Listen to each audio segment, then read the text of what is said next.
नमस्कार दोस्तों, लोकसभा चुनाव 2024 को लेकर दो नए सर्वे सामने आ चुके हैं, जिसमें बिल्कुल सटीक जानकारी सामने आई है कि देश में किस पार्टी की सरकार बन सकती है। दोस्तों, लोकसभा चुनाव का बस अब आखिरी चरण बाकी है। उससे पहले जो सर्वे सामने आया है उसने सभी पार्टियों को बिल्कुल हैरान कर दिया है, क्योंकि सर्वे के नतीजे बहुत ही हैरान कर देने वाले हैं।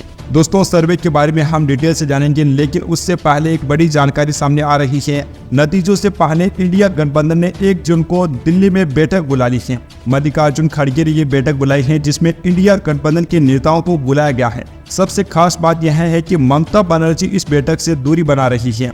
ममता बनर्जी को लेकर पूरा इंडिया गठबंधन अभी भी विचार कर रहा है कि क्या ममता बनर्जी उनके साथ है भी या फिर वो दूर हैं, क्योंकि हर समय पर वह दूर दिखाई दे रही है। विपक्षी गठबंधन की बैठक में शामिल न होने का भी उन्होंने ऐलान कर दिया है। इसके अलावा बंगाल में उन्होंने गठबंधन करने से भी इनकार कर दिया है।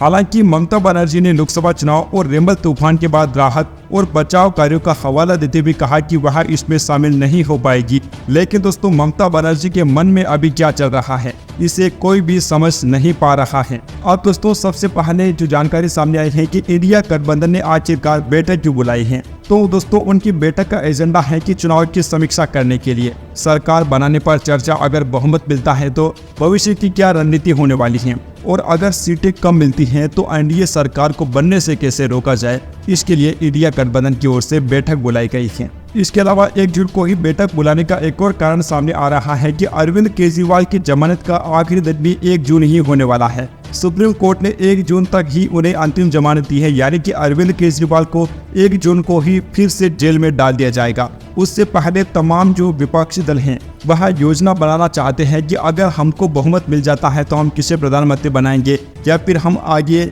कौन सा मंत्रालय किस पार्टी को, किस नेता को दिया जाए। हर एक चीज के बारे में अभी विस्तार से चर्चा कर लेना चाहते हैं, ताकि बाद में पछताना ना पड़े। दोस्तों, इस बार के चुनाव में भाजपा गठबंधन बहुत बड़ी जीत के दावे कर रहा है। एनडीए गठबंधन का दावा है कि इस बार हम 400 पार कर लेंगे। अगर दोस्तों 400 पार के आंकड़ों को अगर हम विस्तार से देखें तो साल 2014 में बीजेपी ने पूरे एनडीए गठबंधन ने 336 सीटों पर जीत हासिल की थी। उस समय यूपीए गठबंधन सिर्फ 60 सीटों पर ही सिमट गया था और 147 सीटें अन्य पार्टियों को मिली थी।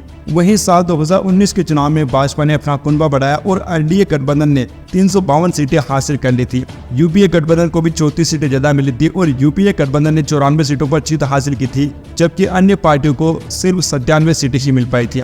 अगर दोस्तों 2024 में एनडीए गठबंधन 400 पार करने के लिए 73.52% की स्ट्राइक रेट से जीत हासिल करता है ना, तभी दोस्तों एनडीए गठबंधन 400 सीटें हासिल कर पाएगा। ये तो दोस्तों 400 सीटों के आंकड़े सामने आ रहे हैं कि एनडीए को लगभग 75% सीटें जीतनी होगी। लेकिन दोस्तों, आपको एक खास बात बताना चाहेंगे कि पिछली बार के लोकसभा चुनाव में सिर्फ और सिर्फ 6वें चरण के दौरान ही एनडीए ने बहुमत हासिल कर लिया था। एनडीए तो छोड़िए, अकेले बीजेपी ने 278 सीटें हासिल कर ली थी। जब तक 486 सीटों का चुनाव खत्म हुआ था, बीजेपी ने 278 सीटें, एनडीए गठबंधन ने 283 सीटें, कांग्रेस पार्टी ने 44 सीटें, यूपीए ने 87 सीटें और अन्य पार्टियों ने 79 सीटें जीत ली थी। तो दोस्तों, कहा जा सकता है कि 6वें चरण के बाद ही बीजेपी ने अपने दम पर बहुमत हासिल कर लिया था। अब दोस्तों, भाजपा नेताओं का दावा है कि 7वां चरण तो सिर्फ इसलिए है कि भाजपा की सीटें कितनी बढ़ती हैं। दोस्तों, अगर हम चुनाव का स्कोर कार्ड देखें तो 542 सीटों पर इस बार चुनाव होने वाले हैं। गुजरात की सूरत सीट पर भाजपा पहले ही निर्विरोध जीत हासिल कर चुके हैं। 485 सीटों पर अब तक चुनाव पूरा हो चुका है। एक सीट निर्विरोध को भी हम लोग अगर काउंट करें तो 486 सीटों का चुनाव पूरा हो चुका है और 57 सीटों पर अब मतदान बाकी है। टीम एनडीए कहती है कि हम 400 पार है और टीम इंडिया गठबंधन कहती है कि हम 300 पार जा रहे हैं। अब दोस्तों, चुनाव की रेस की फिनिशिंग लाइन सिर्फ 272 की है। अब टीम इंडिया कितनी दूर है और टीम एनडीए गठबंधन बहुमत से कितनी दूर है, इसके बारे में दोस्तों हम लोग विस्तार से जानकारी इसमें जुटाने वाले हैं। दोस्तों, विपक्षी पार्टियों के नेता अलग अलग दावा कर रहे हैं। जहां भाजपा का हर नेता 400 पार का दावा कर रहा है, विपक्षी पार्टियों के नेता अपनी ओर से हमेशा अलग अलग दावे करते आ रही हैं। अब दोस्तों, हम आपको 4-5 बड़े नेताओं के बयान सुनाएंगे जिसमें वो अलग अलग दावे कर रही हैं। सबसे पहले दोस्तों, अरविंद केजरीवाल का दावा है कि इंडिया गठबंधन को 300 से ज्यादा सीटें मिलने वाली हैं। राहुल गांधी का दावा है कि बीजेपी 150 से अधिक सीटें हासिल नहीं करेगी। ममता बनर्जी का दावा है कि एनडीए 195 से लेकर 200 सीटें हासिल करने वाला है। वहीं दोस्तों, प्रियंका गांधी का दावा है कि बीजेपी को 200 से अधिक सीटें नहीं मिलेगी। तेजस्वी यादव का दावा है कि बीजेपी 100 का आंकड़ा भी पार नहीं कर पाएगी। तो दोस्तों, इस प्रकार से हर नेता अपने अलग दावे कर रहा है। लेकिन दोस्तों अब हम एक एक राज्य के हिसाब से जानेंगे कि किस पार्टी को कितनी सीटों पर जीत मिल सकती है, किसकी इस बार सरकार बन सकती है। तो दोस्तों काफी विस्तार से अभी हम बात करने वाले हैं। दोस्तों वीडियो में आगे बढ़ने से पहले आपको नीचे हमें कमेंट बॉक्स में बताना है कि हमारे देश में लोकसभा की कुल कितनी सीटें हैं। अगर आपका जवाब सही होता है तो आप में से किसी एक को हमारी टीम की तरफ से बहुत ही शानदार गिफ्ट दिया जाएगा। अपना जवाब लिखने के साथ ही कमेंट बॉक्स में अपने राज्य का नाम भी कमेंट करके जरूर बताइए। अब दोस्तों सबसे पहले चलिए बात कर लेते हैं पूर्वोत्तर राज्यों की 25 सीटों के बारे में। तो दोस्तों जो ताजा जानकारी सामने आ रही है, रोजाना के मुताबिक पूर्वोत्तर की 25 में से एनडीए को 21 सीटों पर जीत मिल सकती है, जबकि इंडिया गठबंधन 3 सीटों पर जीत हासिल कर सकता है और 1 सीट अन्य पार्टियों को मिलने की संभावना है। वहीं दोस्तों अगर हम लोग राजस्थान की बात करें तो राजस्थान में इस बार पिछली बार की तरह का चुनाव नहीं रहने वाला है, जहां पर भाजपा हर एक सीट पर जीत हासिल कर लेगी। इस बार के चुनाव में एनडीए गठबंधन को 6 सीटों का नुकसान झेलना पड़ सकता है। राजस्थान की 25 में से 19 सीटें एनडीए गठबंधन को मिल सकती हैं, जबकि 6 सीटें इंडिया गठबंधन को मिलने की संभावना है। अन्य पार्टियों का खाता भी खुलता हुआ नहीं दिखाई दे रहा है। पूर्वोत्तर और राजस्थान को मिलाकर हमने जिन 50 सीटों के बारे में बात की है, उनमें से एनडीए गठबंधन को 42 सीटें मिल सकती हैं। इंडिया गठबंधन को 7 सीटों पर जीत मिलने की संभावना है, जबकि 1 सीट अन्य पार्टियों के खाते में जाने की संभावना है। दोस्तों अगर हम छत्तीसगढ़ की 11 सीटों के बारे में बात करें तो छत्तीसगढ़ की 11 में से एनडीए गठबंधन को 7 सीटों पर जीत मिल सकती है। वहीं दोस्तों 4 सीटों पर इंडिया गठबंधन को जीत मिलने की संभावना है और अन्य पार्टियों का खाता भी खुलता नजर नहीं आ रहा है। अब तक हमने 61 सीटों के बारे में विश्लेषण किया है, जिनमें से एनडीए गठबंधन को 47 सीटें मिल सकती हैं, इंडिया गठबंधन को 13 सीटें मिलने की संभावना है और 1 सीट अन्य पार्टियों को मिल सकती है। दोस्तों अगर मध्य प्रदेश की बात करें तो मध्य प्रदेश में भी पिछली बार की तरह का चुनाव नहीं रहने की उम्मीद है। पिछली बार मध्य प्रदेश में जहां भाजपा ने सिर्फ 1 सीट हारी थी, इस बार भाजपा 4 सीटों पर हार का सामना कर सकती है। एनडीए गठबंधन को 25 सीटें, जबकि इंडिया गठबंधन को 4 सीटों पर जीत मिलने की संभावना जाहिर की जा रही है। दोस्तों अब तक हमने 90 सीटों का विश्लेषण किया है, जिनमें से अकेले एनडीए गठबंधन को 72 सीटें, इंडिया गठबंधन को 17 सीटें मिलने की संभावना है और 1 सीट अन्य पार्टियों को मिल सकती है।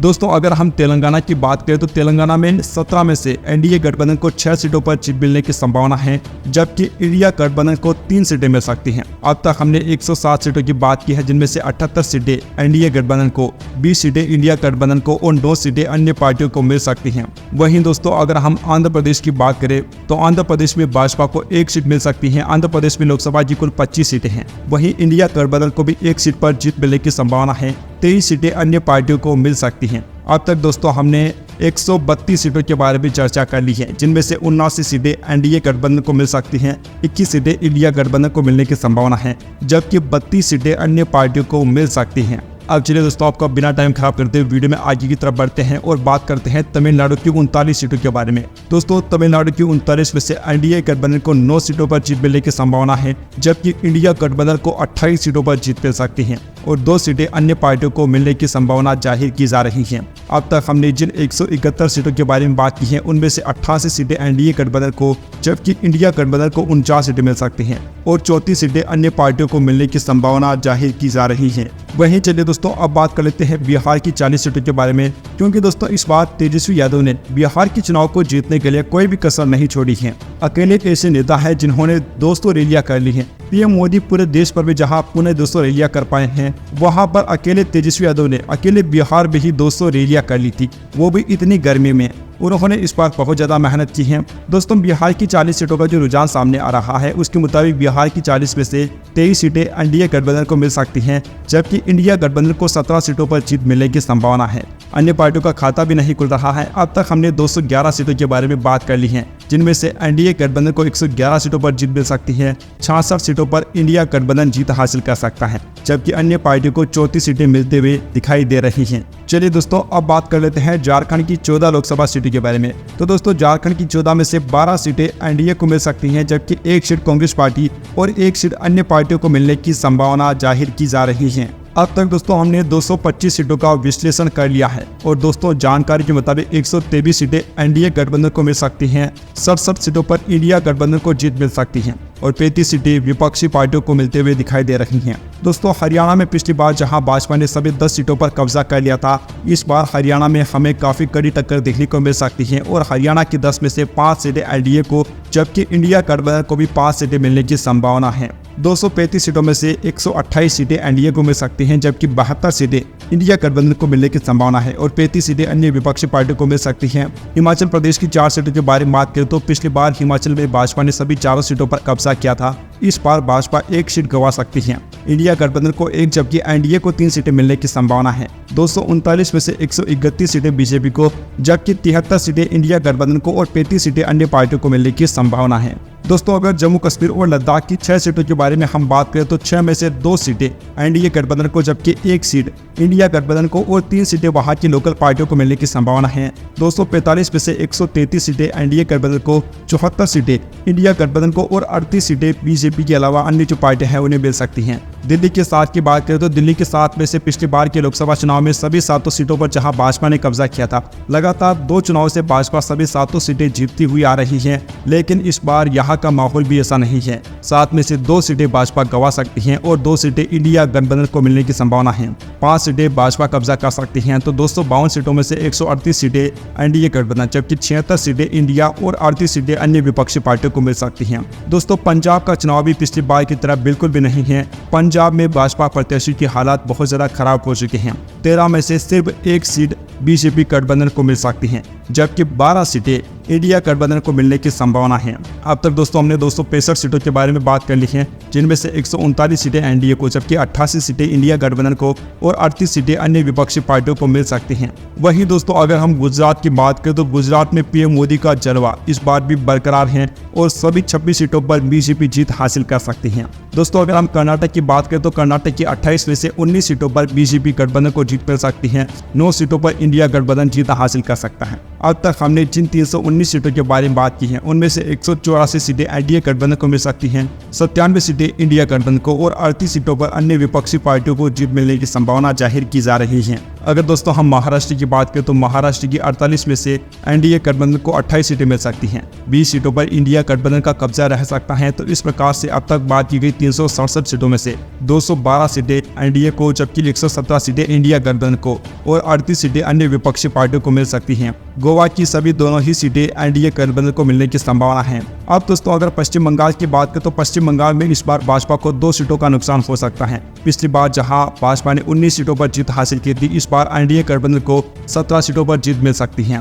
1 सीट कांग्रेस पार्टी गठबंधन को मिल सकती है, जबकि 24 सीटें अन्य पार्टियों को मिलने की संभावना है। अन्य में दोस्तों टीएमसी को ये सीटें मिलने जा रही हैं। आपको बताना चाहेंगे दोस्तों, बंगाल में ममता बनर्जी ने गठबंधन करने से साफ तौर पर इनकार कर दिया था, जिसके बाद कांग्रेस पार्टी को बहुत बड़ा झटका लगा था। जहां ममता बनर्जी सभी को गठबंधन के लिए राजी कर रही थी, उन्होंने बंगाल में गठबंधन से इनकार कर दिया था। ये दोस्तों कांग्रेस पार्टी के लिए बहुत बड़ा झटका था, जिसकी वजह से कांग्रेस पार्टी को यहाँ पर इंडिया गठबंधन को सीटें गंवानी पड़ रही हैं। और दोस्तों जैसा कि हमने आपको शुरुआत में बताया है कि ममता बनर्जी मीटिंग में आने से भी मना कर चुकी हैं। तो दोस्तों सभी को कंफ्यूजन है कि ममता बनर्जी उनका साथ देगी या फिर नहीं देगी, क्योंकि इस बार ममता बनर्जी का रवैया काफी हैरान कर देने वाला है। आज चलिए दोस्तों बात कर लेते हैं उड़ीसा की 21 सीटों के बारे में। दोस्तों 21 में से 10 सीटें एनडीए गठबंधन को मिल सकती हैं। कांग्रेस पार्टी का खाता भी नहीं खुल रहा है, जबकि 11 सीटें अन्य पार्टियों को मिलने की संभावना है। अब तक दोस्तों हम 432 सीटों के बारे में बात कर चुके हैं, जिनमें से 241 सीटें एनडीए गठबंधन को मिल सकती हैं। 118 सीटें इंडिया गठबंधन के खाते में जाने की संभावना है। इसके साथ ही दोस्तों